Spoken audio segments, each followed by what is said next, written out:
పట్టణ ప్రజలకి తల్లిదండ్రులకి విజ్ఞప్తి. మరి ఈ సంవత్సరం అడ్మిషన్ల ప్రక్రియ అనేటువంటిది ఆల్రెడీ ఎప్పుడో స్టార్ట్ అయింది.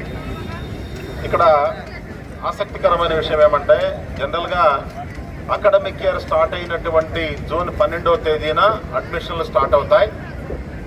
ఆ రోజు నుంచి ఒక వారం రోజుల పాటుగా అడ్మిషన్ జరిగేటువంటి పరిస్థితి. కానీ ఈ ప్రభుత్వం గత అకాడమిక్ ఇయర్ ముగిసిన వెంటనే ఏప్రిల్ 23వ తేదీ నుండి అడ్మిషన్ల ప్రక్రియ స్టార్ట్ చేసింది. మీరు ఆశ్చర్యపోతారు, ఇప్పటికే దాదాపుగా రాష్ట్ర వ్యాప్తంగా అడ్మిషన్ల ప్రక్రియ అనేటువంటిది కొలిక్కొచ్చింది. రాష్ట్రంలో తిరుపతి జిల్లా ఉన్నతమైనటువంటి స్థానంలో ఉంది. ఇప్పటికీ ప్రభుత్వ పాఠశాలల్లో ఫస్ట్ క్లాస్ అడ్మిషన్లు 75% కంప్లీట్ అయినాయి. ఇందాక మేము రిపోర్ట్స్ చూసాం. ఇప్పటికీ 10,400 మంది విద్యార్థులు, తిరుపతి జిల్లాలో 10,400 మంది విద్యార్థులు ఇప్పటికే ప్రభుత్వ పాఠశాలలో అడ్మిట్ అయ్యారు.